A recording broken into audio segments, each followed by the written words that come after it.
الحمد لله رب العالمين عاقبة للمتقين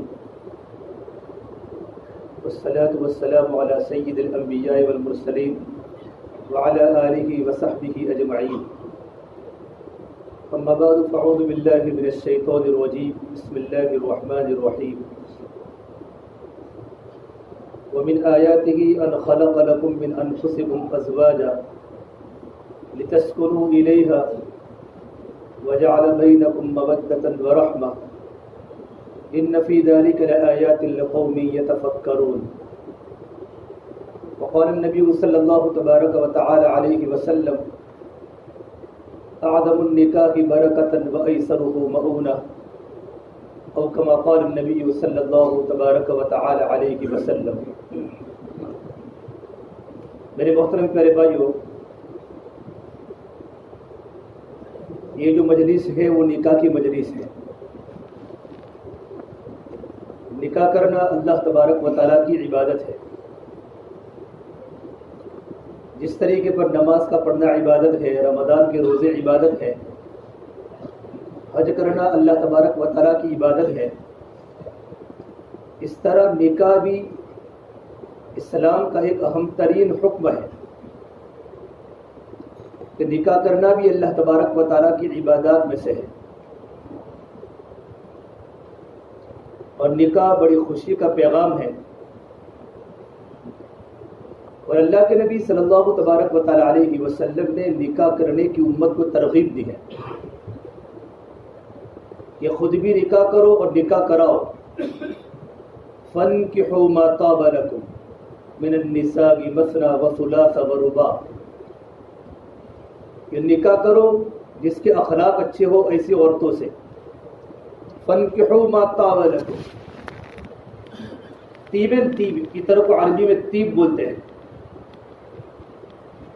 اور عطر کی خوشبو محسوس کی جاتی ہے، دیکھی نہیں جاتی. تو قرآن نے ایسی لڑکیوں سے، ایسی عورتوں سے نکاح کرنے کی قرآن نے ترغیب دی ہے جس میں خوشبو ہو، جن کے اخلاق اچھے ہو، جن کا کیریکٹر اچھا ہو، پاکیزہ خاتون ہو، جن کی سیرت بہت اچھی ہو، جس کے اندر سب سے بڑی صفت حیا ہو. اس ساری صفات سے جو بچی مزین ہو، ایسی لڑکیوں سے قرآن کریم میں نکاح کرنے کی ترغیب دی ہے. فَانْكِحُوا مَا طَابَ لَكُمْ. اور نکاح کرانے کی بھی ترغیب دی ہے کہ ہمارے معاشرے میں چند ایسے نوجوان ہیں جن کے پاس نکاح کرنے کی طاقت نہیں، تو گاؤں کے چودھریوں کے لیے لازم ہے کہ وہ کچھ بھی کر کے کسی بھی طرح ان بچوں کا نکاح کرا دیں. وَأَنْكِحُوا الْأَيَامَ مِنْكُمْ وَالصَّالِحِينَ مِنْ عِبَادِكُمْ وَإِمَائِكُمْ. باندیوں کا نکاح کراؤ، غلاموں کا نکاح کراؤ. اپنے ماتحت میں جتنے انسان ہیں شادی کی طاقت ہے لیکن شادی نہیں کر سکتے ہیں کچھ مسائل کی بنیاد پر، تو ان کا نکاح کراؤ. اگر وہ فقیر ہے، فقیر، تو نکاح کی برکت سے اللہ تعالیٰ کو مالدار بنا دے گا. قرآن نے کہا إِن يَكُونُوا فُقَرَاءَ يُغْنِهُمُ اللَّهُ مِنْ فَضْلِهِ.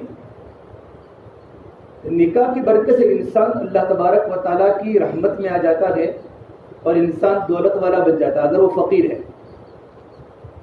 لوگ اس لیے نکاح نہیں کرتے کہ ابھی تو جاب نہیں ملی، ابھی کمانے کی کوئی سسٹم نہیں ہے، ابھی میرے پاس کوئی تجارت کا کوئی کاروبار نہیں ہے، تو بعد میں نکاح کروں گا، تھوڑا سیٹ ہو جاؤ. جب نکاح کرنے کی طاقت ہو نکاح کر لو. ایک صحابی حضرت وقاف رضی اللہ تعالیٰ عنہ بزرگ کی خدمت میں رہتے تھے. اللہ کے نبی صلی اللہ تبارک و تعالیٰ علیہ وسلم نے وقاف سے پوچھا، وقاف تم نے نکاح کیا؟ کہ میرا تو نکاح نہیں ہوا. تو تو آپ نے کہا تمہارے تو نکاح کرنے کی طاقت ہے؟ کہ ہاں نکاح کرنے کی طاقت ہے. تو فرمایا وقاف نکاح کر لو. پھر آگے فرمایا میری امت کے سب سے بدترین لوگ دنیا سے وہ گزرے ہیں جو نکاح کے بغیر دنیا سے چلے گئے. آپ صلی اللہ تبارک و تعالیٰ علیہ وسلم نے امت کے بدترین لوگوں میں ان لوگوں کا شمار کیا جو بغیر نکاح کیے ہوئے دنیا سے چلے گئے نکاح کرنے کی طاقت کے باوجود. عبداللہ مسعود فرماتے رضی اللہ تعالیٰ عنہ اگر مجھے پتا ہو کہ میری موت کا وقت قریب ہے اور موت کے 10 دن باقی ہو تب بھی میں بغیر نکاح کے مرنا نہیں چاہتا. اللہ کے نبی کے زمانے میں بہت بڑے صحابی مفتی حضرت معاذ بن جبل رضی اللہ تعالیٰ عنہ کہ جن کے بارے میں اللہ کے نبی صلی اللہ تبارک و تعالیٰ علیہ وسلم نے فرمایا اعلمهم بالحلال والحرام معاذ بن جبل. میری امت میں سب سے زیادہ حلال و حرام کو جاننے والے معاذ بن جبل ہیں رضی اللہ تعالیٰ عنہ. بڑے نیک صحابی تھے. ان کی 2 بیویاں تھیں. جب گئے وہ اللہ کے راستے میں اردن گئے ان کی قبر جبل غوری میں اردن میں ہے. تو وہاں طاعون کی بیماری آئی اور ان کی دونوں کی دونوں بیویاں یکی بعد دیگر اللہ کی پیاری ہو گئی. یکی بعد دیگر معاذ جبل نے فرمایا میرا نکاح کرا دو. حالانکہ وہ خود بھی طاعون کی بیماری کے اندر مبتلا تھے. فرمایا میں اللہ کے پاس جانے کا وقت ہے تو میں نہیں چاہتا کہ میں مجرد ہونے کی حالت میں اللہ کے پاس جاؤں. نکاح کرنا کتنی بڑی اللہ تبارک و تعالیٰ کی عبادت ہے. اور تمام انبیاء علیہ السلام نے نکاح کیا ہے صرف یحییٰ علیہ السلام کے علاوہ. یحییٰ علیہ السلام کو لوگوں نے شہید کر دیا اور نکاح کرنے کا وقت نہیں ملا. وہ اللہ کے پیارے ہو گئے. اور ایک اللہ کے نبی صلی اللہ علیہ السلام جن کا نکاح باقی ہے وہ قرب قیامت میں دجال کو قتل کرنے کے لیے آسمان سے اتریں گے اور اترنے کے بعد ان کا نکاح بھی ہوگا ان کے بال بچے بھی ہوں گے. اللہ نے ہر نبی کو نکاح والا بنایا. وَلَقَدْ أَرْسَلْنَا رُسُلًا مِّن قَبْلِكَ وَجَعَلْنَا لَهُمْ أَزْوَاجًا وَذُرِّيَّةً.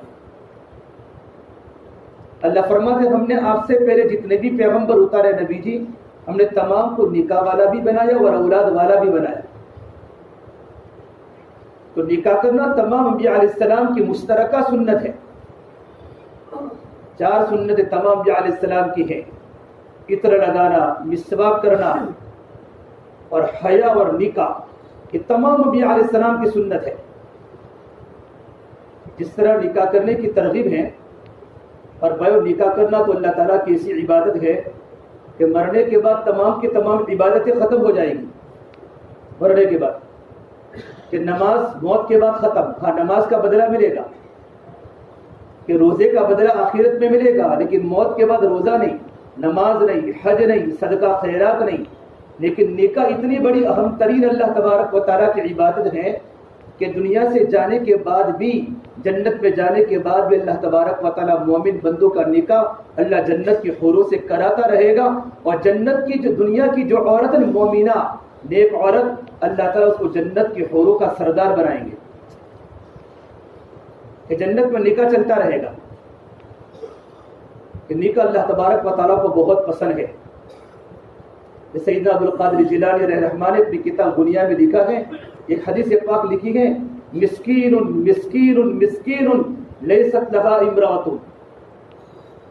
آپ نے کہا وہ مسکین ہے مسکین ہے مسکین ہے. یہ کون مسکین اللہ کے نبی کہ جس کا نکاح نہ ہوا ہو, جس کی کوئی عورت نہ ہو. کہ صحابی نے پوچھا اللہ کے نبی اس کے پاس مال ہو مالدار ہو تو آپ نے فرمایا 3 بار فرمایا اگرچہ وہ مالدار ہو کوٹھیوں کا مالک ہو تب بھی وہ اللہ کی نگاہ میں مسکین ہے جس کی گھر میں کوئی عورت نہ ہو. اور آپ نے کہا مسکینۃ مسکینۃ مسکینۃ لیس لہا زوج. وہ بچی بھی مسکینہ ہے مسکینہ ہے مسکینہ ہے جس کا کوئی شوہر نہ ہو اگرچہ وہ مالدار ترین بچی کیوں نہ ہو لیکن جس کا نکاح نہیں ہوتا وہ اسلام کی نگاہ میں بھی اور اللہ کی نگاہ میں وہ عورت مسکینہ کی طرح ہے. تو نکاح کرنے کی کتنی بڑی ترغیب ہے. حدیث پاک میں ہے کہ نکاح کا ایک پیغام ہوتا ہے. پیغام بچوں کی طرف سے بھی آتا ہے بچیوں کی طرف سے بھی آتا ہے. بعض معاشرے میں ایسا ہوتا ہے کہ اگر لڑکی کی طرف سے اگر نکاح کا یا میرج کا پیغام آتا ہے تو لوگ غلط سمجھتے ہیں کہ بچی خود آئی ہے. یہاں تک کہ اللہ کے نبی صلی اللہ تبارک و تعالیٰ علیہ وسلم نے جب ارادہ کیا کہ میری بیٹی فاطمہ جنت کی عورتوں کی سردار کا جب نکاح مجھے کرانا ہے تو آپ نے علی کو خود کہا علی میں اپنی بیٹی کا نکاح تم سے کروانا چاہتا ہوں. اور آپ صلی اللہ تبارک و تعالیٰ علیہ وسلم کی زندگی تو آئیڈیل ہے, نمونہ ہے. آپ نے خود نکاح فرمائے اور اپنی بیٹیوں کی نکاح کر کے امت کو نکاح کے مسائل سمجھائے, نکاح کیسے کرنا ہے, داماد کیسا تلاش کرنا ہے. آپ کی 4 بیٹیاں تھیں.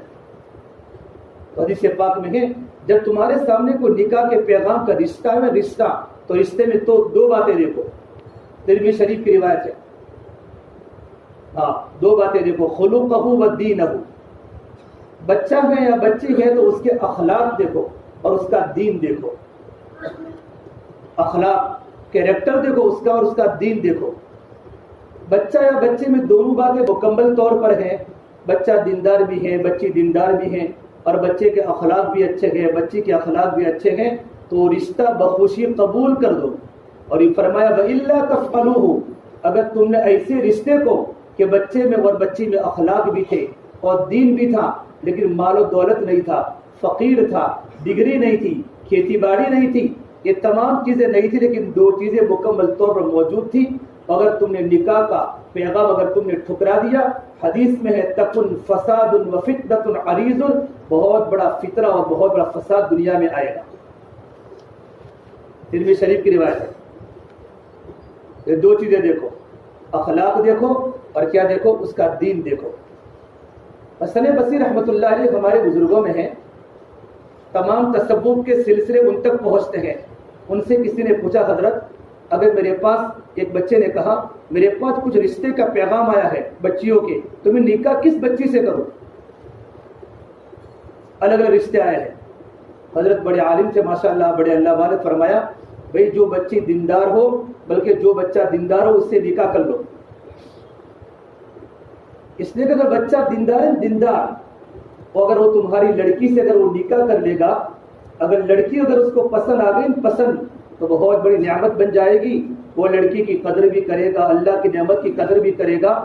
خدا نہ کرے گا اس کو لڑکی پسند نہیں آئی, تب بھی اس کے دل میں اللہ کا ڈر ہوگا, تمہاری لڑکی کو کبھی تکلیف نہیں پہنچائے کیونکہ لڑکا دیندار ہے, اس کے دل میں اللہ کا تقویٰ ہے. کتنی بہترین اصولی بات بتائی کہ اگر بچہ دیندار ہے, اگر لڑکی اس کو پسند آ گئی تو اللہ کی اس نعمت کی قدر کرے گا, بچے کی قدر کرے گا. خدا نہ کرے بچے اگر پسند بھی نہ آئی تو اس کے دل میں اللہ کا ڈر ہوگا, تو اللہ کے ڈر کی بنیاد پر کبھی بچی کو تکلیف نہیں پہنچائے گا. تو رشتہ کرتے وقت دین دیکھو, اس کے اخلاق دیکھو. اور اخلاق میں کیا چیز ہے؟ اخلاق میں سب سے بڑی چیز حیا ہے. اخلاق کی تکمیل حیا سے ہوتی ہے اور حیا کی تکمیل نکاح سے ہوتی ہے. حیا, شرم اور ایمان کا سب سے بڑا عظیم شعبہ حیا ہے. جب حیا فوت ہو جاتی ہے نا تو جوان لڑکے بھی بیکار ہو جاتے ہیں اور جوان بچوں کی عزتوں کی نیلام ہو جاتی ہیں اور ان کے سر سے دوپٹے اتر جاتے ہیں. یہ سب سے پہلی چیز اخلاق دیکھنے ہیں. اللہ کے نبی صلی اللہ تبارک و تعالیٰ علیہ وسلم نے بیٹی فاطمہ کا نکاح حضرت علی مرتضیٰ سے کیا. علی کیا تھے؟ علی فقیر تھے. علی کے پاس کچھ نہیں تھا لیکن ان کے پاس علم بہت تھا. ان کے بدن کے رگ رگ سے علم پھوٹتا تھا. یتفجر العلم من جوانبہ, اتنے بڑے عالم تھے, بہادر تھے. آپ صلی اللہ تبارک و تعالیٰ علیہ وسلم نے اپنی لاڈلی بیٹی کا نکاح کا پیغام ایسے انسان کو بھیجا جس کے پاس مہر کے بھی پیسے نہیں تھے, لیکن سارے کے سارے صفات موجود تھے. تحمل تھا, صبر تھا, بہت بڑے عالم دین تھے. ان کے بدن کی رگ رگ سے علم پھوٹتا تھا اور ذمہ داریوں کو نبھانے والے تھے. اور آپ کی بیٹی ام کلثوم رقیہ کا نکاح عثمان بن نورین سے کیا. کہ عثمان میں کیا صفات تھی کہ عثمان مدینے کے مکے کے مالدار ترین تاجر صحابی تھے, لیکن ان کے اندر سخاوت تھی, ان کے اندر حیا تھی.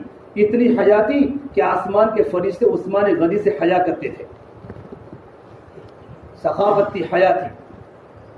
تو آپ صلی اللہ تبارک و تعالیٰ علیہ وسلم نے خود نکاح کیا اور آپ نے اپنی بچیوں کا نکاح کر کے امت کو بتایا نکاح کیسے کیا جاتا ہے.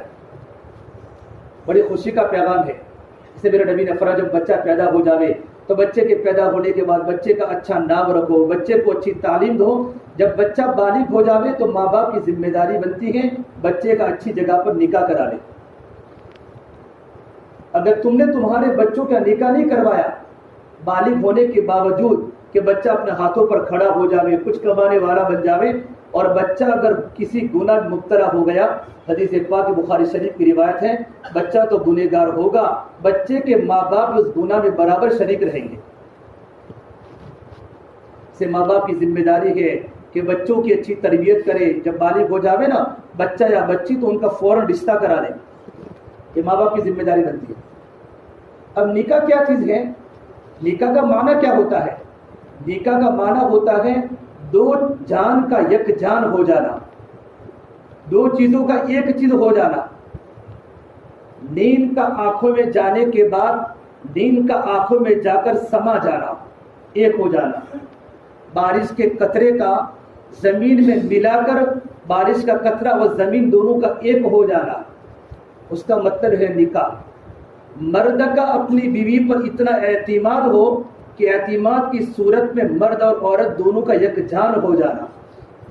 کتنی خوبصورت تعبیر اللہ نے قرآن کریم میں نکاح کی ہے. اور اللہ نے جگہ پر فرمایا ہن لباس لکم وانتم لباس لہن، کہ مرد عورت کے لباس ہے اور عورت مرد کے بمنزل لباس کے ہے. اللہ تعالیٰ نے قرآن کریم میں لفظ لباس کا استعمال کیا ہے. لباس کیا ہے کہ جب بندہ پہنتا لباس کے پہننے کی برکت سے بندے کے عیوب چھپ جاتے ہیں. نمبر 2، لباس کی برکت سے آدمی کی زینت لگتی ہے، آدمی خوبصورت لگتا ہے لباس کی برکت سے. جب انسان نکاح کرتا نکاح تو نکاح کرنے کی وجہ سے. دوسری بات کہ لباس جتنا انسان کے قریب ہوتا ہے اتنا کوئی قریب نہیں ہوتا. اللہ نے قرآن کریم میں اتنی خوبصورت تعبیر دے کر دلہوں کو سمجھایا ہے کہ تمہارے گھر میں ایک شریک حیات آنے والی ہے، سب کچھ چھوڑ کے بچی تمہارے پاس آنے والی ہے. وہ تو بچی تمہارے دل سے اتنے قریب ہو جتنا لباس تمہارے بدن سے قریب ہوتا ہے. یعنی محبت کی تمثیل دی ہے. اور اللہ نے قرآن کریم نکاح کرنے کے بعد مردوں کو ترغیب دی ہے وعاشروہن بالمعروف، اور اپنی بیویوں کے ساتھ اچھا برتاؤ کرو. اور آپ نے فرمایا تمہیں سب سے بہتر انسان وہ ہیں خیرکم خیرکم لاہلکم، تمہیں سب سے بہتر انسان وہ ہیں جو اپنے گھر والوں کے لیے اچھا ہو، اور میں اپنے گھر والوں کے لیے سب سے اچھا ہوں. اللہ کے نبی صلی اللہ تبارک و تعالی علیہ وسلم کی لائف دیکھے اور آپ کی اس دیوالی زندگی دیکھے. آپ نے عورتوں کے ساتھ آپ نے کیسا حسن سلوک کا معاملہ کیا ہے. نکاح کرنے والے کی سب سے بڑی صفت کیا ہوتی ہے؟ وہ سب تحمل کا مادہ ہو. اب ذمہ داریاں بڑھے گی. اس علماء نے لکھا ہے کہ نکاح کرنے کے بعد نمازوں کا ثواب بھی بڑھ جاتا ہے. 25 نمازوں کا ثواب بڑھ جاتا ہے. کیوں کہ پہلے صرف وہ اکیلا تھا اور اپنی بیوی کے ساتھ اب ذمہ داریاں بڑھ گئی. اب ذمہ داریوں کے بڑھنے کی بنیاد پر اس کا اجر بھی بڑھ گیا. 25 نمازوں کا ثواب ملے گا. لیکن نکاح ہونے کے بعد ماں باپ کو تھوڑا سائیکولوجی کا اثر ہونا چاہیے. بچہ ماں کے بطن سے پیدا ہوتا ہے اور ماں کو بچے سے محبت ہوتی ہے اور بچے کو ماں سے بھی محبت ہوتی ہے. لیکن شادی ہونے کے بعد محبت تقسیم ہو جاتی ہے. اب لڑکا تھوڑی دیر بیوی کے پاس بیٹھتا ہے تو ماں کہتی ہے بیٹا تو بیوی کا ہو گیا. اس میں اسلامی معاشرے کو پڑھنا ہے. اس علماء نے لکھا ہے اگر اللہ نے تم کو اگر مال دیا ہو، اللہ نے تمہیں طاقت دی ہو، تو نکاح کرنے کے بعد بچے کا کمرہ ہی الگ کرو تاکہ ان کی اس دیوالی زندگی اچھی گزرے.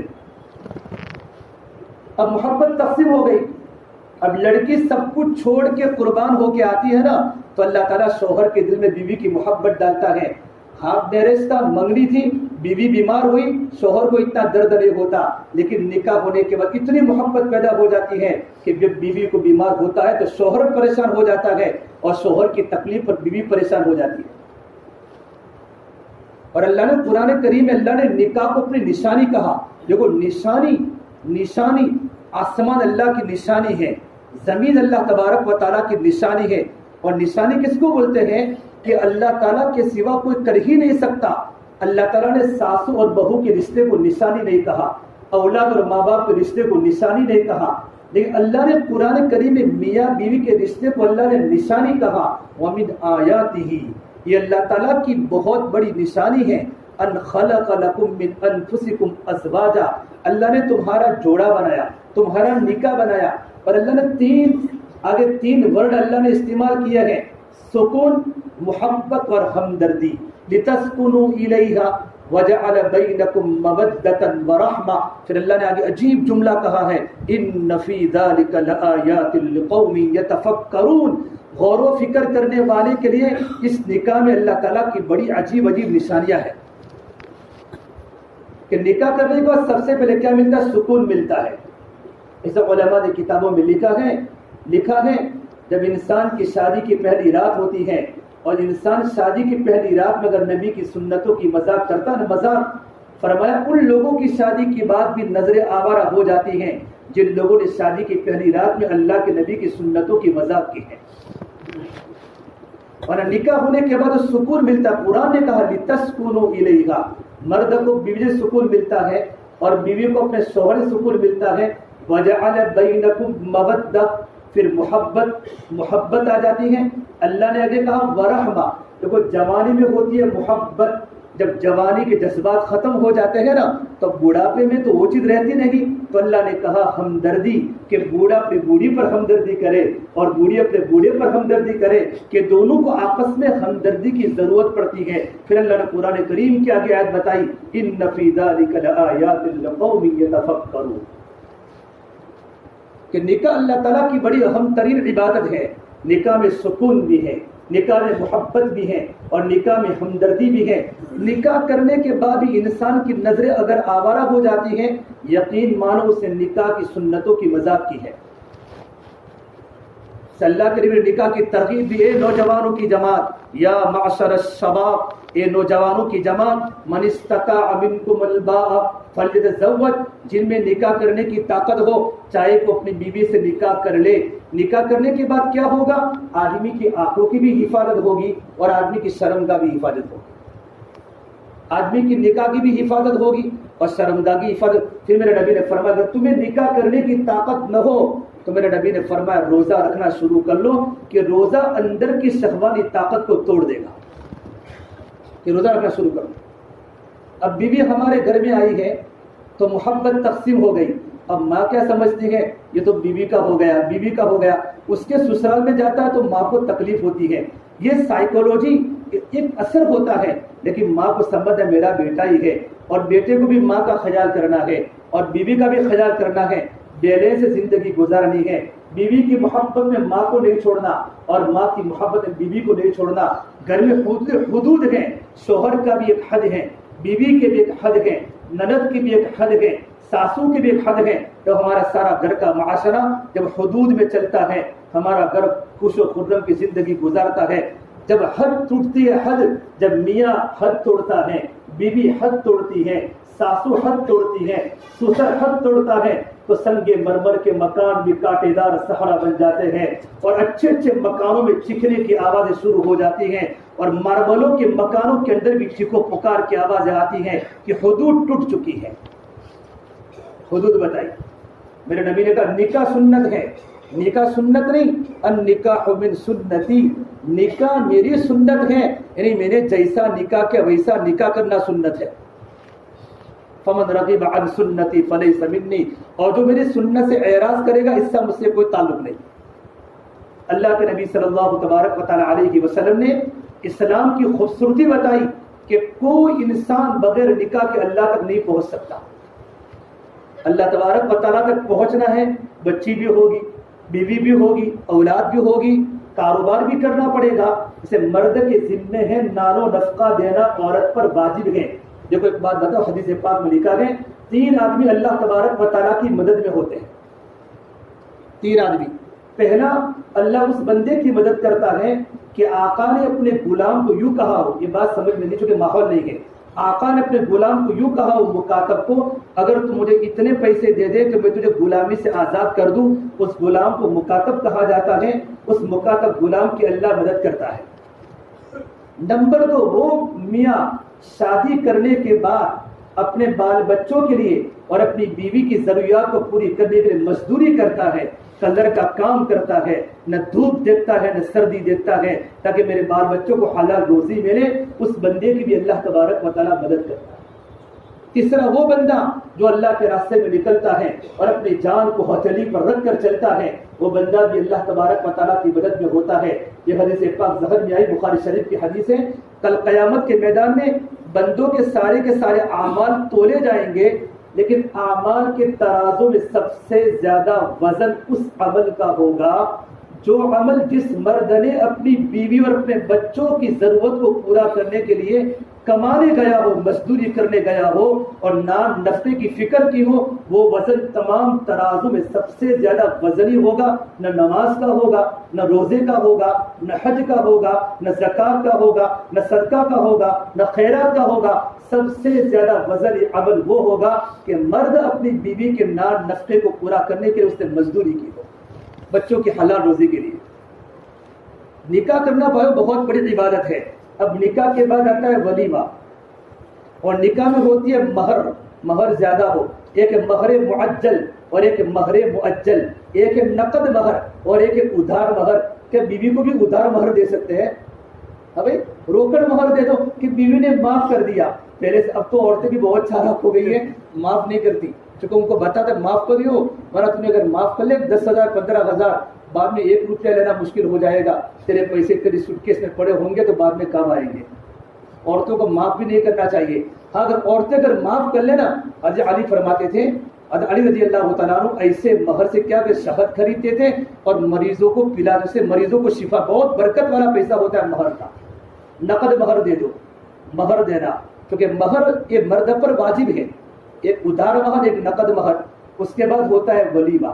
اللہ کے نبی صلی اللہ تبارک و تعالیٰ علیہ وسلم نے ولیمہ سادگی والا بھی کیا، تکلف والا بھی کیا، پر تکلف والا بھی کیا۔ سادگی مطلوب ہے، تکلف اور پر تکلف کی گنجائش ہے۔ امت میں غریب بھی ہیں، امت میں مالدار بھی ہیں، امت میں متوسط طبقہ بھی ہیں۔ آپ صلی اللہ تبارک و تعالیٰ علیہ وسلم کے 11 نکاح ہوئے، آپ نے 3 طرح کے ولیمے کیے۔ سادگی مطلوب ہے، تکلف کی گنجائش ہے، پر تکلف کی گنجائش ہے۔ آپ کا آسان ولیمہ، آپ کا جب نکاح ہوا حضرت عائشہ سے ہوا، آپ کے پاس کچھ تھا نہیں، سعد بن عبادہ نے دودھ بھر کے پیالہ دیا، پیالہ دودھ بھر کے دیا، آپ نے کہا لو دودھ پی لو، اور آپ نے عائشہ کا نکاح کا ولیمہ دودھ سے کیا، سادہ ولیمہ۔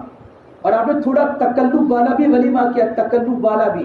ام سلمہ کا نکاح ہوا تو آپ نے مدینے والوں کو کھلایا، اور آپ نے بکری ذبح کی اور مدینے والے کو آپ نے کھلایا۔ اور آپ نے حضرت صفیہ کی نکاح میں 3 دن ولیمہ کیا۔ سنیو آگے کی بات، پھر آگے چلا جو مت میں کہتا ہوں۔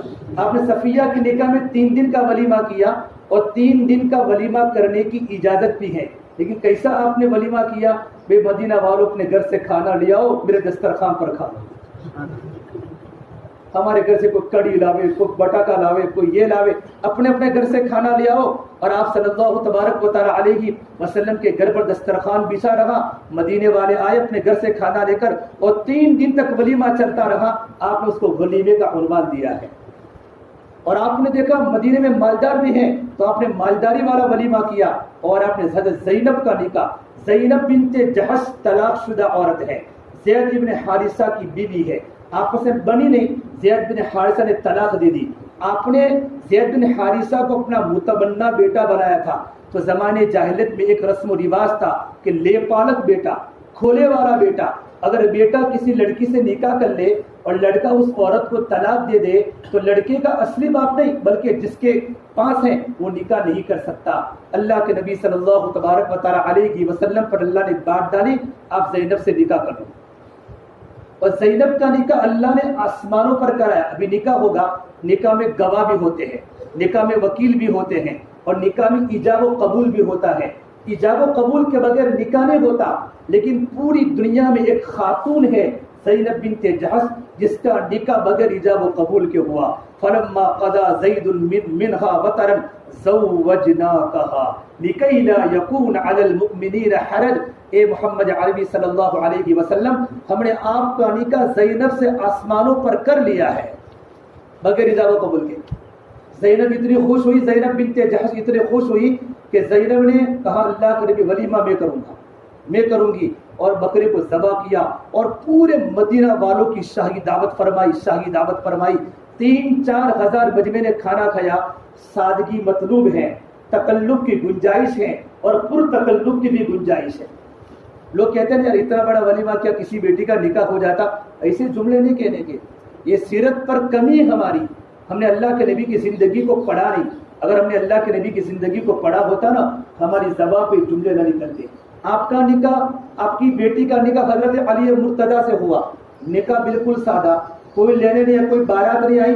آپ صلی اللہ تبارک و تعالیٰ علیہ وسلم خود اپنی بیٹی فاطمہ کو رکھنے گئے. ام ایمن کو بھیجا، ام ایمن فاطمہ کو رکھ کرا. لیکن آپ نے ولیمہ شاندار کیا فاطمہ کا. آپ نے علی کو تمہارے پاس کچھ ہے کہ میرے پاس کچھ نہیں؟ آپ نے کہا لو 9 درہم آپ نے دیے. 5 درہم کی آپ کھجور لے آؤ، 3 درہم کا آپ گھی لے آؤ، پنیر لے آؤ اور 1 درہم کا گھی لے آؤ. 3 آئٹم آئی. اور آپ نے کہا میں اپنی طرف سے سویٹس، کیا اس کو کیا بولیں گے، میٹھی آئٹم میں اپنی طرف سے بناؤں گا. اور آپ صلی اللہ تبارک و تعالیٰ علیہ وسلم نے فاطمہ کے نکاح میں اپنی طرف سے میٹھی آئٹم، ان 3 چیزوں کو لایا گیا، ان کو پیسا گیا اور اس کا حلوہ بنایا. حلوہ اللہ کے نبی کی طرف سے تھا. ایک صحابی نے کہا میں مینڈھا میں دیتا ہوں، تو مینڈھا ذبح کیا اور 3 آئٹم اور جو کی روٹیاں بنائی. انس بن مالک فرماتے ہیں کہ فاطمہ کا ولیمہ اتنا مزہ آیا کہ ایسا ولیمہ ہم نے مدینے میں کسی کا نہیں دیکھا. تو سادگی مطلوب ہے، تکلف کی گنجائش ہے، پر تکلف کی گنجائش ہے. لیکن نکاح میں پھر باجے بجانا، پھر نکاح میں لڑکیوں کو نچانا، پھر عورت کے پردوں کا سروں سے اتر جانا، وہ سب گناہ ہے، وہ سب گناہ ہے. اس کے اللہ تبارک و تعالیٰ کی بارگاہ میں پکڑ ہوگی. نکاح سادہ کرو. اور میرے نبی نے فرمایا اعظم النکاح برکۃ وایسرہ مؤونہ، سب سے برکت والا نکاح وہ ہوتا ہے جس میں خرچہ کم سے کم ہو. صدیق اکبر کی بہن اشعث ابن قیس کے نکاح میں تھی. اشعث ابن قیس یمن حید صحابہ میں ہے، یمن کے سرداروں میں ہے. نکاح ہوا اور نکاح ہونے کے بعد مرتد ہو گئے، اسلام چھوڑ دیا، مرتد ہو گئے. پھر دل میں اسلام کی توفیق ہوئی، دوبارہ مدینہ منورہ آئے اور ابو بکر تمہاری بہن میری نکاح میں موجود ہیں؟ کہ ہاں موجود ہیں. تو وہاں گئے منڈی میں، اونٹ منڈی میں گئے، جس طرح ہم بکرا منڈی میں جاتے ہیں. اونٹ منڈی میں گئے اور اونٹ منڈی میں جا کر اونٹوں کی پوچھیں کاٹ ڈالی اور کہا اے مدینے کے مالداروں آ جاؤ، اونٹوں کی قیمت دے لو. اور سارے اونٹوں کو ذبح کر کے پورے مدینے والوں کو کھلایا اور یہ فرمایا یہ چھوٹا سا ولیمہ ہے، اگر میں یمن میں ہوتا تو اس سے بھی بڑا ولیمہ کرتا. تو تکلف کی اجازت ہے. اللہ کے نبی صلی اللہ تبارک و تعالیٰ علیہ وسلم کی سیرت ہمیں پڑھنی چاہیے. اور آپ نے کیسا برداشت کیا ہے، بیویوں سے کیسا اچھا اخلاق برتاؤ کیا ہے. ایک مرتبہ دیکھو بیویاں ہوتی بیوی، ہاں میرے نبی نے فرمایا بیویوں سے اچھا برتاؤ کیا کرو. آپ کا نکاح ام میمونہ سے ہوا، آپ رات کو سوئے ہوئے ہیں اور میمونہ اللہ کے نبی کو تقاضا ہوا پیشاب کا، آپ باہر تشریف لے گئے. ام میمونہ کی آنکھ کھلی، دیکھا حضور نہیں ہے. دل میں بات پیدا ہوئی، ہو سکتا ہے کسی اور عورت کے پاس آپ رات کو سونے چلے گئے ہوں گے، میری باری ہے. اس کے دل میں عجیب غیرت آئی، چاہے نبی کی بیوی کیوں نہ وہ غیرت عورت میں آتی ہے. اندر کنڈی ڈال دی. آپ صلی اللہ تبارک و تعالیٰ علیہ وسلم تھوڑی دیر کے بعد تشریف لائے اور آپ نے کہا دروازہ افتحی الباب یا ام میمنہ، دروازہ کھولو. لا افتح الباب، دروازہ نہیں کھولوں گی. میرے نبی نے کہا تم میں سب سے بہتر انسان وہ ہے جو اپنے گھر والوں کے لیے اچھا ہو اور میں تمہارے گھر والوں کے لیے سب سے بہتر ہوں. آپ دروازہ کھٹکھٹاتے رہے. سوکن کا غلبہ بڑھ گیا، اللہ کے نبی کی نبوت کو بھول گئی. پھر آپ نے کہا ام میمونہ میں اللہ کا نبی ہوں اور نبی ہو کر میں کبھی خیانت نہیں کر سکتا. فوراً دروازہ کھول دیا. آپ گھر میں مسکرا کر آپ نے سلام کیا اور اپنے بستر پر آ کر سو گئے. آپ نے ایک لفظ بھی نہ کہا. یہ میرے نبی کی اپنی عورت کے ساتھ اخلاق ہے. بھائیو نرمی زندگی میں لاؤ. یعنی زبان کا کڑوا بول عورت کے دل کو بھی توڑ دیتا ہے اور گھروں میں رونے کی آوازیں آتی ہیں. یہ زبان پھول بھی ہے اور یہ زبان زہر بھی ہے اور یہ زبان شہد بھی ہے اور یہ زبان تریاق بھی ہے اور یہ زبان محبت بھی ہے اور یہ زبان نفرت بھی ہے. جب محبت کے ساتھ چلتی ہیں خاندان آباد ہو جاتے ہیں، معاشرہ آباد ہو جاتا ہے. جب یہ زبان کڑوی بن جاتی ہے، زبان سخت بن جاتی ہے، خاندان میں توڑ پیدا ہو جاتا ہے اور سنگ مرمر کے مکان بھی کانٹے دار صحرا بن جاتا ہے اور گھروں میں چکھنے کی آوازیں آنا شروع ہو جاتی ہیں. پورا معاشرہ تباہ و برباد ہو جاتا ہے زبان کے کڑوے بول کی وجہ سے. سے میرے بھائیوں، اگر گھر کو بنانا ہے، گھر اینٹوں سے نہیں بنتا، گھر تو اخلاق سے بنتا ہے۔ گھر اینٹوں سے اینٹیں جڑتی ہیں، اخلاق سے۔ عورت بولے مرد چپ ہو جاوے، مرد بولے عورت چپ ہو جاوے۔ ایک اللہ کے ولی فرماتے ہیں میری عورت اتنا سارا مجھے بولتی رہے، صبر کرتا صبر کرتا صبر کرتا، خاموش ہو جاتا، پھر میں مسکراتا تو عورت میرے پیر کو داب یوں فرماتی کیا تمہارے اخلاق ہے کہ تمہارے اخلاق نے میرے دل کو نرم کر لیا۔ آج تک ابھی تک میں نے جتنا آپ کے سامنے بولا ہے، آپ اللہ کے واسطے مجھے معاف کر دیجئے۔ میاں اگر غصہ قابو میں نہ رکھے تو گھر چھوڑ دے، گھر چھوڑ دے، بات کو دوبارہ یاد نہ کرے۔ بھائیو گھروں کے اندر رہنا ہے تو لیڈروں کی زندگی گزارنی پڑے گی، تب جا کر محبتیں پیدا ہوتی ہیں۔ ماشاء اللہ ہمارے یہاں نکاح کی تقریب ہے، اور نکاح کی تقریب بہت بڑی عبادت ہے۔ اللہ تعالیٰ عز و جل اللہ پاک محبت نصیب فرماوے۔ دونوں کا تعلق نہیں ہے، اس سے پورا خاندان کا تعلق پیدا ہو جاتا ہے، دو خاندانوں کا جوڑ پیدا ہو جاتا ہے۔ اللہ کو ہم تمام کو عمل کرنے کی توفیق عطا فرمائے۔ دیکھا ہے دلہا کو مہر وغیرہ۔ وکیل کون ہے؟ وکیل اچھا وکیل صاحب۔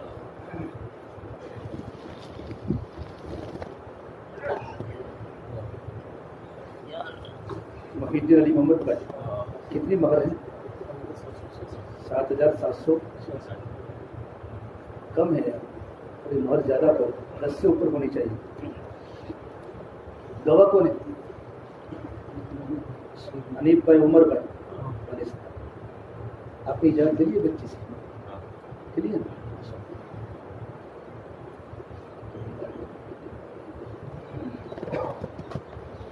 الحمد لله نحمده ونستعينه ونستغفره ونؤمن به ونتوكل عليه ونعوذ بالله من شرور أنفسنا ومن سيئات أعمالنا من يهد الله فلا مضل له ومن يضلله فلا هادي له ونشهد أن لا إله إلا الله وحده لا شريك له ولا نزير له ولا وزير له ولا معين له ولا مشير له ولا ند له ولا جد له ولا مثل له ولا مثال له ونشهد أن سيدنا وسندنا ومولانا وأولانا محمدا عبده ورسوله الذي أرسل بالحق بشيرا ونذيرا وداعيا إلى الله بإذنه وسراجا منيرا أما بعد فأعوذ بالله من الشيطان الرجيم بسم الله الرحمن الرحيم يا أيها الناس اتقوا ربكم الذي خلقكم من نفس واحدة وخلق منها زوجها وبث منهما رجالا كثيرا ونساء واتقوا الله الذي تساءلون به والأرحام إن الله كان عليكم رقيبا وقال تعالى يا أيها الذين آمنوا اتقوا الله وقولوا قولا سديدا يصلح لكم أعمالكم ويغفر لكم ذنوبكم ومن يطع الله ورسوله فقد فاز فوزا عظيما فقال الله تعالى يا أيها الذين آمنوا اتقوا الله حق تقاته ولا تموتن إلا وأنتم مسلمون وقال النبي صلى الله تبارك وتعالى عليه وسلم تزوجوا الولود الولود فإني مكاثر بكم الأمم وقال النبي صلى الله عليه وسلم الدنيا كلها متاع وخير متاع الدنيا المرأة الصالحة وقال النبي صلى الله عليه وسلم أعظم النكاح بركة وأيسره مؤونة وقال النبي صلى الله عليه وسلم تنكح المرأة لأربع لمالها ولجمالها ولحسبها ولدينها واظفر بذات الدين تربت يداك وقال النبي صلى الله تبارك وتعالى عليه وسلم النكاح من سنتي فمن رغب عن سنتي فليس مني أو كما قال النبي صلى الله عليه وسلم۔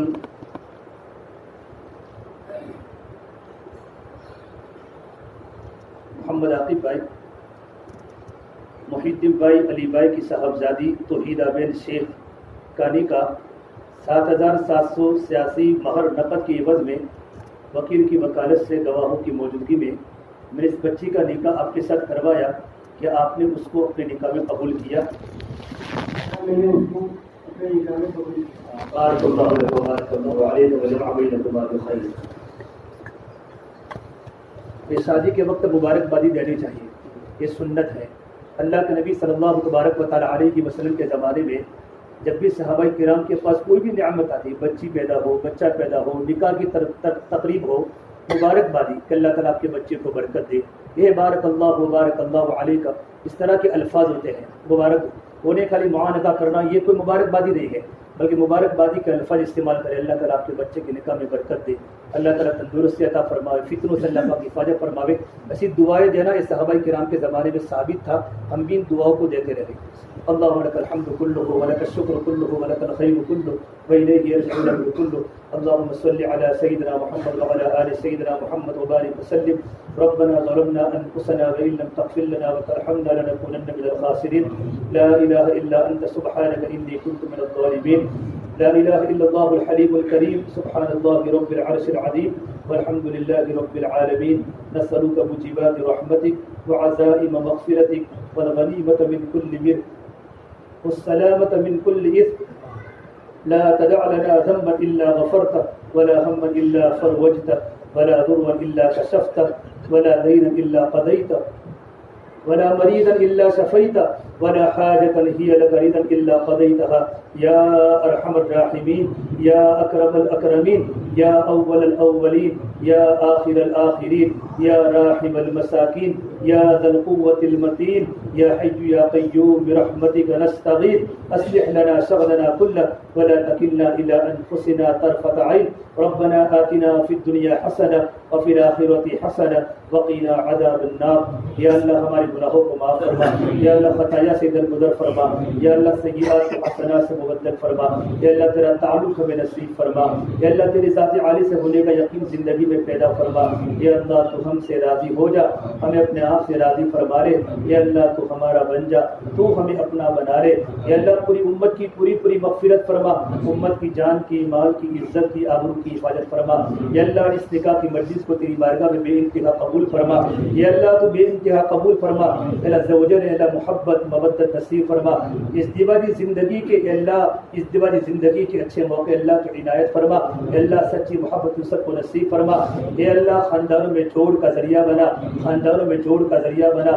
نیک سارے اولاد کے وجود کا ذریعہ بنا، یا اللہ رحمتوں کا رسول فرما، یا اللہ برکتوں کا رسول فرما، یا اللہ ہر شر سے، ہر فساد سے، ہر فتنے سے اللہ نکاح کی اللہ تو حفاظت فرما، خاندان کی حفاظت فرما، یا اللہ جتنے بچے ابھی نکاح ان کا باقی ہے اللہ نکاح کرنے کی طاقت ہے، یا اللہ ان کا جوڑا ابھی تک میسر نہیں ہوا ہے، یا اللہ تیرے خزانے غیب میں بہت جوڑے ہیں، یا اللہ اچھا جوڑا ان کو حق میں مقدر فرما، اللہ جن کی شادیاں ہو چکی رب العالمین لیکن اولاد نہیں ہے ان کو نیک سارے اولاد نصیب فرما، نیک سارے اولاد نصیب فرما، یا اللہ نیک سارے اولاد نصیب فرما، یا اللہ ہماری بچیوں کو پاک دامن بنا، ہمارے بچوں کو راتوں کو رونے والا بنا، آنکھوں میں حیا نصیب فرما، یا اللہ نگاہوں کی شرمگاہوں کی حفاظت فرما، یا اللہ اس دیوالی زندگی کی مسرت نصیب فرما، اس دیوالی زندگی کی مسرت نصیب فرما، ہر لائن کے فتنوں سے، ہر لائن کے شر سے ہماری پوری امت کی حفاظت فرما، یا اللہ ہم سب کو ایک بنا، ہم سب کو نیک بنا، یا اللہ تیرے نیک بندے بنا، تیرے پیارے نبی صلی اللہ تبارک و تعالی علیہ وسلم کی اہل بیت کی محبت ہمیں نصیب فرما، اہل بیت کی محبت ہمیں نصیب فرما، حضرت حسن حضرت حسین کی محبت ہمیں نصیب فرما، اللہ تیرے نبی کی بیٹی فاطمہ اور علی مرتضیٰ کی محبت ہمیں نصیب فرما، اے اللہ جیسی محبت ام سلمہ اور ابو سلمہ میں تھی ایسی محبت اس نکاح کے اندر بھی نصیب فرما، اے اللہ جوڑ کا ذریعہ بنا، اے اللہ توڑ ختم فرما، اے اللہ جوڑ کا ذریعہ بنا، خاندانوں میں جوڑ، اے اللہ محبت پیدا فرما، اگر محبت ہے محبت میں تقویت نصیب فرما، اے اللہ اس پورے مجمع کو قبول فرما، پورے مجمع کو قبول فرما، اس بستی پر تیری خاص رحمت متوجہ فرما، یہاں کے جوانوں کو دین کے داعی بنا، دین کے داعی بنا، راتوں کی تنہائیوں میں رونے والا بنا، ہمارے تمام کی خلوت پاک فرما، ہم تمام کی خلوت پاک فرما، اے اللہ تو ہم سے راضی ہو جا، ہمیں اپنے آپ سے راضی فرما لے، اے اللہ تو ہماری زندگی بنا لے، دنیا آخرت ہماری بنا لے، امت بہت بیمار ہے مولا، امت کو شفا کاملہ دائمہ نصیب فرما، مقروضین کے قرض و غیب سے آسانی کے ساتھ پورا فرما، بے نمازوں کو نماز پڑھنے کی توفیق مرحمت فرما، بے روزگاروں کو حق حلال کی روزی نصیب فرما، اے اللہ تیرا دھیان ہمیں نصیب فرما، اے اللہ شکر کرنے والا دل نصیب فرما، ذکر کرنے والی زبان نصیب فرما، نیک بیوی نصیب فرما، نیک بیوی نصیب فرما، نیک بیوی نصیب فرما، سامنے اجتماع آ رہا ہے مولا گھر گھر میں دین کو زندہ فرما، گھر میں ہر فرد کو دین میں دین کے لیے نکلنا آسان فرما، محنت کرنے والوں کو اللہ تو قبول فرما، ہمت نصیب فرما، اے اللہ ہمت نصیب فرما، محنت قبول فرما، قبولیت نصیب فرما، شہرت سے حفاظت فرما، اخلاص کی دولت سے مالا مال فرما۔ اے اللہ ہم تمام کی دعاؤں پہ اللہ تیرے پیارے نبی سب تیرے فضل و کرم سے تیرے پیارے نبی محمد صلی اللہ تبارک و تعالی علیہ وسلم کے صدقے تو پھر ہم سب گنہگاروں کی دعاؤں کو اپنی بارگاہ میں قبول فرما۔ اللهم إنا نسألك من خير ما سألك منه نبيك محمد صلى الله عليه وسلم ونعوذ بك من شر ما استعاذك منه نبيك محمد صلى الله عليه وسلم ربنا تقبل منا إنك أنت السميع العليم وصلى الله تعالى على خير خلقه محمد وعلى آله وصحبه أجمعين برحمتك يا أرحم الراحمين.